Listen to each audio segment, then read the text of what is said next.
Assalamu alaikum rahmatullohi va barakatuh. Mana bir jigitni daim бүткүл ақпараттардан көрүп калып Меккеде қажылыққа баргандар өлө калса, оларды көнбөйдү экен, бир кокурсуктун ичине апарып лактырып кетет экен деген сөздөрдү жуда көп бөсүп айтып атыр да.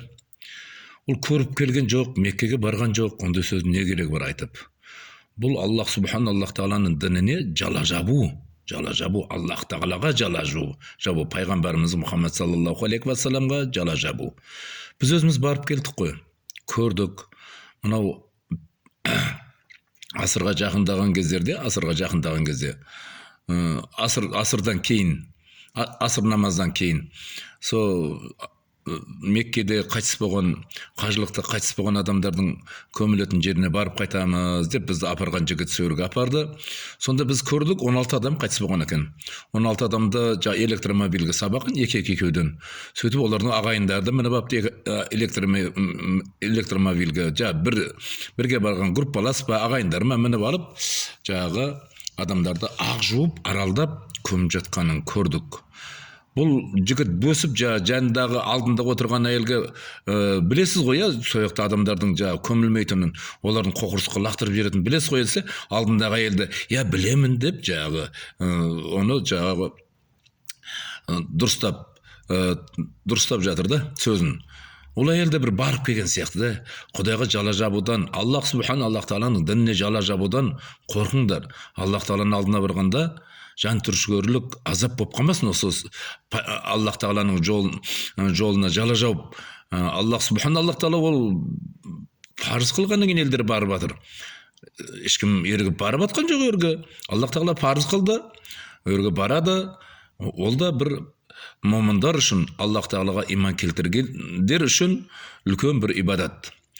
Намаз бен намаздың ортасында бір адамдар қайтыс болған болса, оларды ақ жууп, аралдап көметін сөөрдө ажыратылған адамдар бар.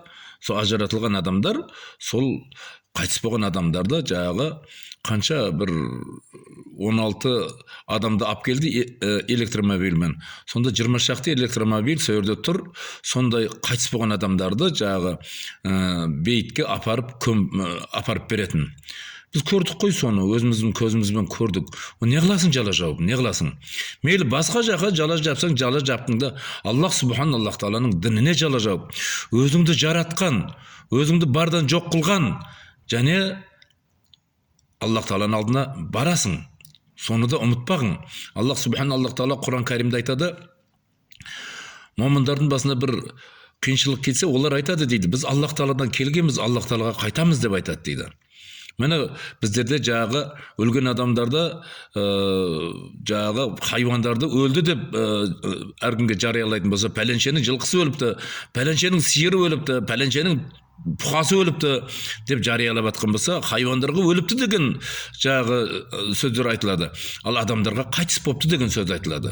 Демек, біз Аллах Тааладан келгенбіз, Аллах Таалаға бір күні қайтып барамыз. Сол кездерде мына бір айтып отырған, мына бір бөсіп отырған сөздердің барлығына сен жауап бересің, жігітім. Неге ондай сен жала жауып отырсың?